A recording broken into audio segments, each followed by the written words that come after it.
Ini bulan Rajab ada peristiwa yang sangat luar biasa. Apa itu peristiwa tersebut?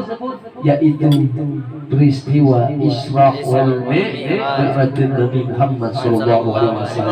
Yang dimana tepatnya daripada kejadian ini peristiwa Isra wal Mi'raj, yaitu turun daripada perintah sholat. Yang tadinya 50 waktu, wah kalau diceritain tentang Isra wal Mi'raj nggak selesai.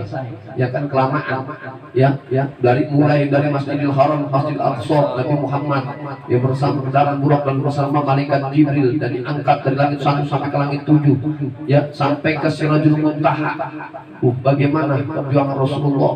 Ya Rasulullah diundang sama Allah Subhanahu wa Ta'ala, bertemu dengan Allah, bertemu daripada ya yang Maha Kuasa, yang Maha Esa, yang Maha Tinggi, yang Maha Suci, dan juga yang Maha segala-galanya, yaitu Allah Subhanahu wa Ta'ala.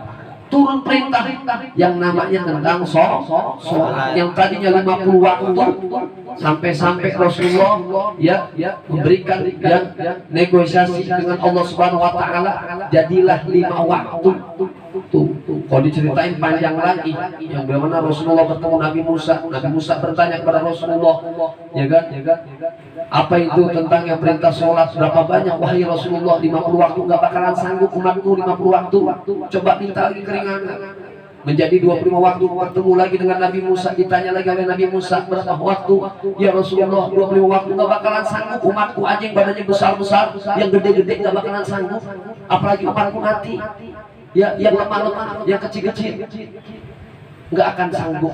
Maka akhirnya menjadi 5 waktu. Saking malunya Rasulullah nggak mau lagi minta ringanan. Kenapa? Sudah 5 waktu, yaitu apa? Subuh, zuhur, asar, maghrib, dan isya.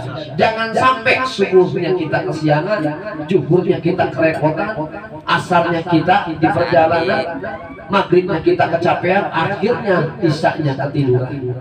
Nah, ini hati-hati, 5 waktu jangan sampai ditinggal.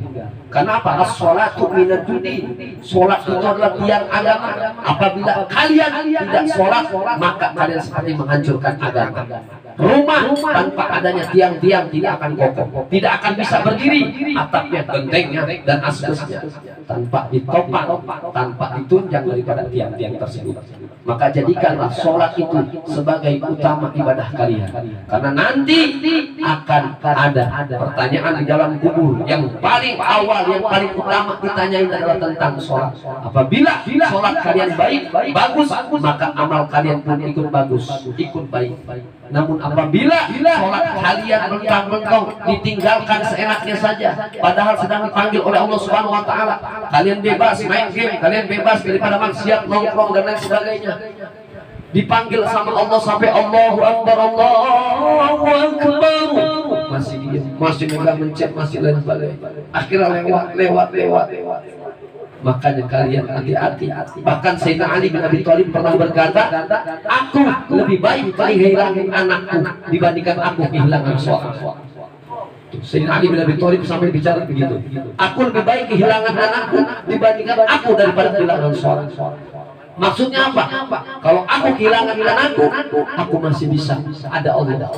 Aku berserah diri kepada Allah, aku bertawakal kepada Allah. Tapi kalau aku sudah kehilangan Allah, di mana aku harus tempat bercari, meminta dan memohon ampun kepadanya. Sayyidina Ali bin Abi Thalib, ya itu seorang sahabat Rasul Khalifah Rasyidin, diantaranya sahabat yang paling cerdas, yang paling muda, yang paling berani adalah Sayyidina Ali bin Abi Thalib. Masih takut kalau kehilangan sholat.